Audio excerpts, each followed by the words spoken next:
A council in West London could become the first in the UK to ban people from protesting outside an abortion clinic. Councillors in Ealing are deciding right now whether to set up a buffer zone that stops demonstrations at the Mary Stopes clinic.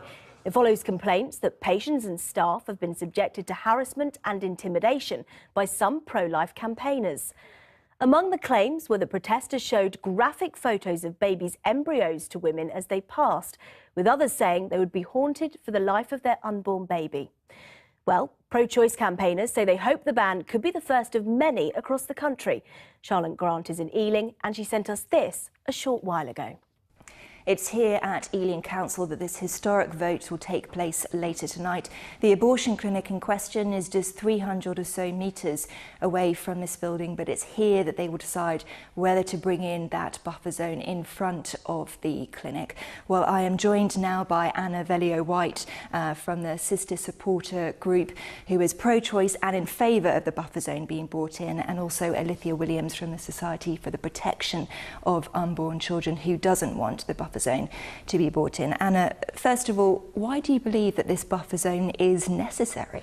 Well, there's been evidence of historic harassment for the past 23 years at the clinic. We provided the council with our own evidence. The council has since gathered its own evidence. One of the council officers who was inside to collect witness statements from the women, on her way out was told that she should pray that so that she doesn't end up back at the clinic again, and that the baby that died was probably with God now. And this is pretty minor from what we've heard and what women have told us has happened. So it's clear there's a real need for it, and it's clear that that is not a judgment-free kind of offer of help, you know. Are women being prevented from walking into the clinic? Well, where the pavement councillors stand is directly at the point of access. The pedestrian gate is very, very narrow, so you have no choice but to get very physically close to them, shuffle past them. They often call after the women. We have seen them run after women who are leaving in taxis to try and shove the leaflet into the windows. It's very, very aggressive, and people feel very intimidated and harassed. Alithea, is that a fair assessment? Well, I don't think it is, and as you say, this has been going on for 23 years, and in 23 years there's not been an arrest, there's not been a charge of harassment.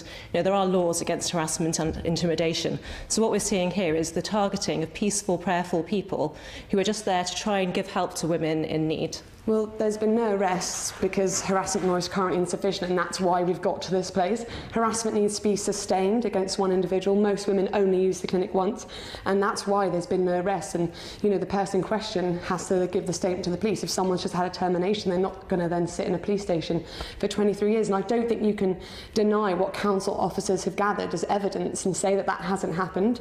You know, Mary Stopes haven't lied, BPAS haven't lied, Ealing Council haven't lied. They have no motive to lie. Alithea, I wanted to ask you, there was reports that, for example, there's been live streaming of the campaigners outside the clinic, compromising the confidentiality of women. Is that true? Is that fair? I don't think that is true, and if it is true, it's been coming from the other side, and there's been a lot of press also around here at the moment. Certainly, presumably these women press. Have not taken the decision likely to visit this abortion clinic. Do you think that No, of course, there are many reasons why a woman might end up at an abortion clinic, and lots of serious reasons. You know, she might be in an abusive relationship, she might have financial difficulties. But I think what's important to remember is, you know, women aren't there just because they don't want to be pregnant a lot of the time.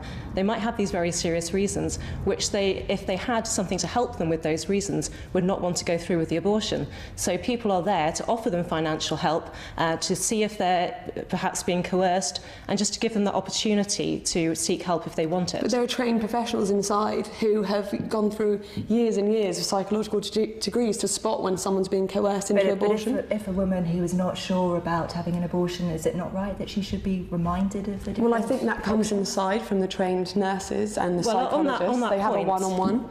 On that point about trained people inside Mary Stopes, you know, you don't have to just believe what pro-lifers are saying. There's been a number of reports from the Care Quality Commission in recent years, and one of the big things they've been saying is that there is a culture which does not facilitate consent.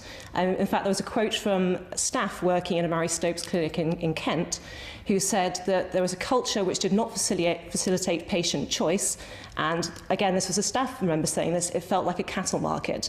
So, you know, we don't want to be trusting Mary Stopes with the counselling. We are going to have to leave it there, I'm afraid. Thank you both for talking to us. Well, it will be later tonight that the vote will take place If the zone's brought in, it could pave the way for councils up and down the country to take similar action. We should get a vote in about an hour's time.